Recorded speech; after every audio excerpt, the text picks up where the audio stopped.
अगं तुला माहीत आहे ना आजकालची मुलं कशी आहेत. आणि तू चक्क ब्लाइंड डेटवर जात आहेस. ना त्याला प्रत्यक्ष पाहिले आहेस ना त्याच्याशी तुझे बोलणे झाले आहे. सरिता आरशासमोर तयार होत असलेल्या आपल्या जिवलग मैत्रिणीला म्हणजे अनिताला म्हणाली, सरू जग आता पुढे जात आहे बरं. आणि तू अजून सुद्धा काकूबाई सारखी बोलतेस. आणि तुला कोणी सांगितले की मी त्याला पाहिले नाही. आम्ही एकमेकांना फेसबुकवर पाहिले आहे आणि तिकडेच आमचे बोलणे देखील सुरू झाले. तू ना उगीच जास्त विचार करतेस. अनिता मेकअपचा चेहऱ्याला टचअप करत म्हणाली, हो तरी देखील जरा सावध राहा. कालच मी एक बातमी वाचली होती. एक मुलगी आपल्या बॉयफ्रेंडला भेटायला गेली आणि तिकडून गायब झाली. महिना झाला ती अजून सापडली नाही. पण पोलिसांना एक प्रेत नवी मुंबईच्या खाडीजवळ सापडले होते, ज्याच्या शरीराचं अंग काही ठिकाणी धारधार शस्त्राने कापले होते. शिवाय त्याचे अवयव म्हणजे हृदय, यकृत देखील गायब होते. सोबत काही जळालेले मांसाचे तुकडे देखील होते, जे त्या शरीराचे असल्याचा अंदाज पोलिसांनी लावला आहे. त्याची ओळख नाही पटली, पण ते शव मुलीचे आहे की मुलाचे याचा खुलासा अजून झाला नाही. सरिता सांगत होती तसे अनिता मनातून घाबरली होती, पण तिने तसे चेहऱ्यावर न आणता म्हणाली, ह्या कोणीतरी माथे फिरू असेल. माझा गिरीश असा नाही आहे. तू उगीच काही पण माझ्या मनात आणून देऊ नकोस. अनिता जरा घाबरत पण ठामपणे म्हणाली, मी तुला घाबरवत नाही, पण इकडे पण दोघीच राहतो. आपल्या घरापासून लांब म्हणून म्हटले की माणूस निवडताना जरा जपून, कारण इकडे आपल्या मदतीला कोणी येणार नाही, तेव्हा जरा सांभाळून, सरिता म्हणाली. पण तिच्या बोलण्याकडे साफ दुर्लक्ष करून अनिता काळेभोर तिचे केस, रेखीव भुवया, काळे मोठे पाणीदार डोळे ज्यामध्ये तिने हलके काजळ घातले होते, पापण्यांना आय शॅडो लावला होता, ज्याने तिचे सुरेख डोळे अजून सुंदर दिसत होते. सरळ नाकामध्ये एक बारीक चमकी होती आणि गुलाबी पाकळीसारखे बारीक ओठ आणि त्यावर एक हलकी लाल रंगाची लिपस्टिक तिने लावली होती. एक सुंदर असा काळा वन पीस तिने परिधान केला होता. कानामध्ये जरा लांब असे खोट्या हिऱ्याचे लटकन कानातले घातले होते. हातामध्ये एक लहान पर्स आणि दुसऱ्या हातामध्ये एक ब्रेसलेट होते. खाली उतरून तिने एका रिक्षाला हात केला. एका कॅफेचे नाव सांगून ती त्यामध्ये बसली. रिक्षा आपल्या वेगाने चालत होती आणि तिचे विचार देखील त्या वेगाने धावत होते. ॲपवरून पहिल्यांदा पाहिले, नंतर पोस्ट लाईक करणे, नंतर हाय हॅलो सुरू झाले आणि त्यातच त्यांनी भेटायचे ठरवले. आज आम्ही पहिल्यांदा भेटणार आणि समोरासमोर एकमेकांना पाहणार. पण जर सरिता जसे म्हणाली तसे काही असेल तर त्याने मला फसवले तर? नाही, पहिल्या भेटीमध्ये असे काही होईल असे मला नाही वाटत. फोटो पाहून तरी तो चांगला मुलगा वाटत होता, पण फोटोमध्ये सर्व छान दिसतात. पण हा तसा नसेल तर? तिच्या विचारात रिक्षा कॅफेसमोर येऊन थांबली. तसे ती विचारातून बाहेर आली. तिने दचकून आजूबाजूला पाहिले तर रिक्षा कॅफेच्या बाहेर उभी होती. ती त्यातून उतरली. पैसे देऊन ती पुढे निघाली. कॅफेचे नाव आणि आतील रोषणाई पाहून तिचे डोळे दिपले. असे नव्हते की तिने असे कॅफे पाहिले नव्हते, पण असे डेटवरती पहिल्यांदाच आली होती, त्यामुळे ती मनातून जरा घाबरली होती. आत प्रवेश करून तिने दरवाजापासून 4 टेबल सोडून दरवाजा दिसेल अशा ठिकाणी बसली. आपला मोबाईल आणि पर्स तिने टेबलवर ठेवून रुमालाने डोक्यावर जमा झालेले घर्मबिंदू टिपून घेतले. आजूबाजूला माणसाचा आवाज आणि एक मंद इंग्लिश संगीत स्पीकरवर सुरू होते. वेटर प्रत्येक टेबलजवळ जाऊन जातीने काही हवे नको ते पाहत होते. तसेच एक वेटर तिच्या टेबलजवळ आला आणि त्याने तिला काही घेणार का असे विचारले, पण ती कोणाची वाट पाहत असल्याचे सांगितले. तसे तो मंद स्मित करून गेला. काही सेकंद गेले असतील नसतील तसे दरवाजा उघडला आणि त्यातून त्याने प्रवेश केला. काळेभोर मानेपर्यंत केस, खुरटी काळी दाढी, व्यायामाने कमावलेले शरीर, त्यावर घट्ट काळा शर्ट आणि निळी जीन्स, ज्यामध्ये तो अधिकच सुंदर दिसत होता. दारातून त्याने तिला पाहिले आणि स्मित करत तो तिच्या दिशेने येत होता. त्याच्या हातामध्ये एक गुलाबाचा बुके होता. दमदार पावले टाकत तो तिच्या जवळ आला. त्याच्या पावलासोबत तिचे हृदय देखील जोरात धडधडू लागले होते. हॅलो मॅम, सॉरी, मला उशीर झाला. तुम्हाला जास्त वाट तर पाहायला नाही ना लावली. तसे तू खूप सुंदर दिसत आहेस. तो एका दमात सर्व बोलून गेला. ती त्याच्या ह्या बिनधास्त स्वभावाने लाजून गेली. तो असे बोलतो हे तिला माहीत नव्हते असे नाही, पण समोर बोलण्याची ही पहिलीच वेळ होती. मग काय ऑर्डर करू, त्याने विचारले. तू जे खाशील ते ऑर्डर कर, ती हळूच म्हणाली. मी जे खातो ते तू नाही खाऊ शकत, तो म्हणाला. तसे ती पटकन म्हणाली, का, असे काय खातो तू, माणूस. तो थंड नजरेने तिच्याकडे पाहत म्हणाला. तसे ती अस्वस्थ झाली. त्याला बेशुद्ध करून त्याचा गळा धारधार चाकूने कापून त्याचे रक्त जमा करायचे आणि मग ते गरम गरम रक्त हाताने चेहऱ्याला लावायचे. त्याने चेहऱ्यावर लाली येते आणि मग पिऊन टाकायचे. त्याचे नरम गरम मांडीचे मांस सुरीने कापून मंद आचेवर भाजून घ्यायचे. त्याची बोटे आणि हृदय शिजवून त्याचे कालवण करायचे आणि हाडांसोबत खायचे. काय भारी लागते माहीत आहे, तो बोलत होता. ती तोंड वेडेवाकडे करून त्याच्याकडे पाहत होती. तिच्या अंगावर शिरशिरी आली. बस कर, मला कसे तरी होत आहे, ती चेहरा वेडावाकडा करत म्हणाली. त्यावर तो जोरात हसला आणि म्हणाला, अगं मी तर मस्करी करत होतो, तू लगेच गंभीर सुद्धा झालीस. मी चिकन लवर आहे, मला चिकन खूप आवडते, तो हसत म्हणाला. आणि तिने सुटकेचा निश्वास सोडला. मी शाकाहारी आहे, मला मांस मटण नाही आवडत.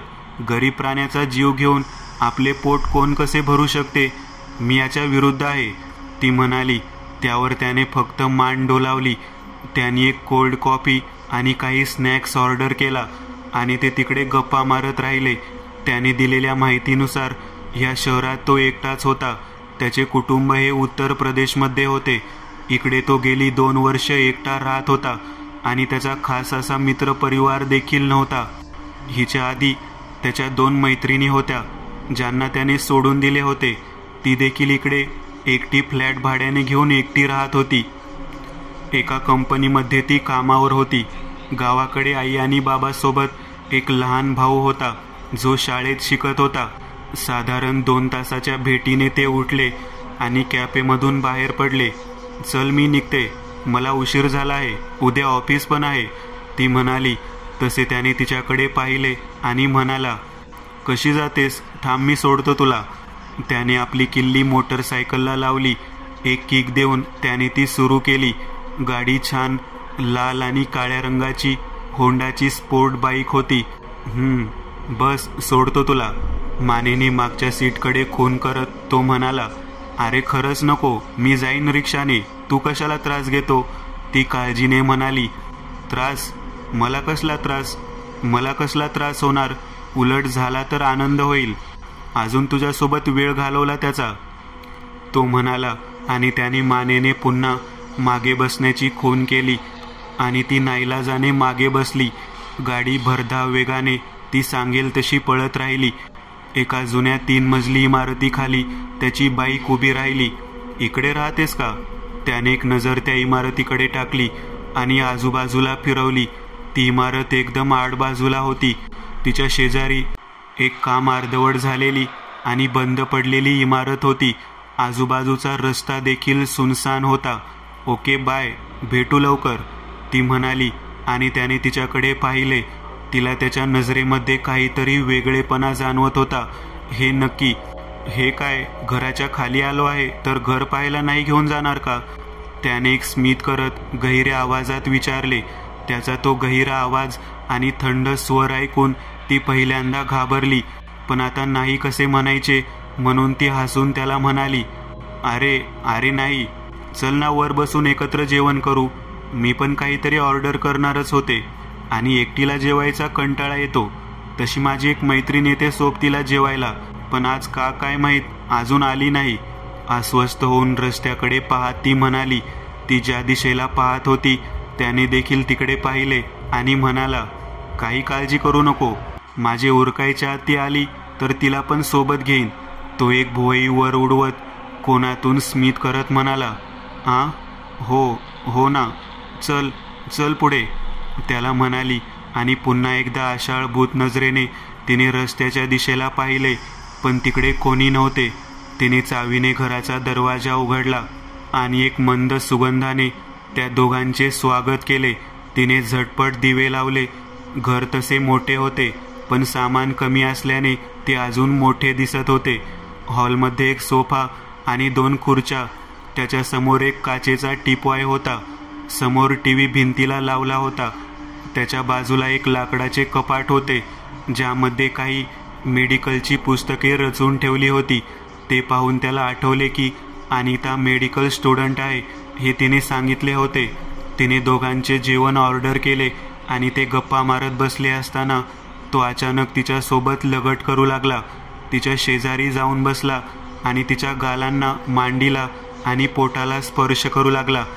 ती त्याचा स्पर्श नाकारू लागली होती, पण तो तिच्यावर जबरदस्ती करत त्याने आपल्या दोन्ही हाताने तिचा चेहरा आपल्या दिशेने वळवला आणि तो तिला जबरदस्ती किस करणार होताच तेवढ्यात दारावरची बेल वाजली. आता कोण आले तडफडायला, बोलत तो रागाने उठला आणि दार उघडले तर दारात एक मुलगी उभी होती. तिच्या हातामध्ये पार्सल होते. काय आहे, त्याने रागाने विचारले. ते सर, तुमचे पार्सल आले आहे, ती म्हणाली. तसे त्याने ते पार्सल तिच्याकडून घेतले आणि पैसे आणि टीप देऊन तिला रवाना केले. दार बंद करून तो मागे वळला तेव्हा अनिता त्याच्या समोर बसून स्मित करत होती. तिने आपला ड्रेस गुडघ्याच्या वर घेतला होता. तिच्या गोऱ्या मांड्या त्याला दिसत होत्या आणि तो बेफाम झाला होता. त्याने पार्सल टीपॉयवर ठेवले आणि तो तिच्या दिशेने झेपावला. तसे तिने त्याला हाताने मागे ढकलून दिले. तुला जे हवे ते मला पण हवे आहे, पण शरीराची भूक भागवायच्या आधी मला पोटाची भूक भागवू दे, मग रात्र आपलीच आहे, ती लाडीकपणे म्हणाली आणि त्याच्या चेहऱ्यावर हात फिरवला. आपले काम झाले, पोरगी आपल्या ताब्यात आली असे समजून त्याने भराभर जेवण उरकले आणि त्याचे डोळे जड होऊन बंद झाले. काही दिवसांनी टीव्हीवर बातमी झळकू लागली. उल्हासनगर परिसरातील एका मोठ्या गटाराच्या लगत एक नग्न प्रेत पोलिसांना सापडले आहे. प्रथमदर्शनी ते प्रेत पुरुषाचे असल्याचे समजून येत होते. त्याच्या शरीराचे अवयव गायब असून त्याचे मांस देखील कापल्याच्या खुणा पोलिसांना दिसत आहेत. गळा कापून त्याची हत्या झाल्याची नोंद केली गेली आहे. फॉरेन्सिकच्या मते त्याचा गळा कापून मग त्याचे मांस कापले गेले असले पाहिजे. त्याचे हृदय आणि यकृत देखील गायब आहे. शिर नसल्याने त्याची ओळख पटवणे मुश्किल जात आहे. काही अंतरावर एक लाल काळी होंडाची स्पोर्ट बाईक देखील उभी आहे, जिची नंबर प्लेट गायब असून इंजिन नंबर देखील खरडून मिटवला गेला आहे, जेणेकरून मैताची ओळख पटू नये. पोलिसाचा अंदाज आहे की मागे जसे प्रेत सापडले होते तसेच हे प्रेत आहे. ह्याचा खुनी देखील एकच आहे. पोलीस त्याचा कसून तपास करत आहेत, पण अजून असे किती प्रेत मिळत राहतील ह्याचा अंदाज कोणाला नाही. मी कीर्ती, कॅमेरामन विघ्नेशसोबत, उल्हासनगरवरून लाईव्ह, फक्त तुमच्यासाठी. आमचा एकच ध्यास, तुमच्यासाठी बातमी खास. शी, खाताना काय पाहतेस? कुणाचे? तुला अजून कटलेट हवेत का? आणि त्याने सरिताकडे पाहत विचारले. अजून 2 कटलेट चालतील मला, पण तुला आहे ना ग? तिने सोफ्यावरून विचारले. माझे सोड, मला नसले तरी चालेल, कारण माझ्यासाठी मी खास काही राहून ठेवले आहे. आणि त्या स्मित करत म्हणाली आणि किचनमध्ये गेली. आणि त्याने फ्रीज उघडला आणि एका पिशवीमध्ये हात घालून पाहिले आणि म्हणाली, आहे, भरपूर आहे.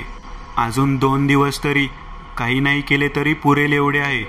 तिने फ्रीजमध्ये असलेल्या वरच्या खणामध्ये पाहिले आणि हसत समोर पाहत म्हणाली, तू जर वर आला नसतास तर आज तुझी अशी अवस्था झाली नसती.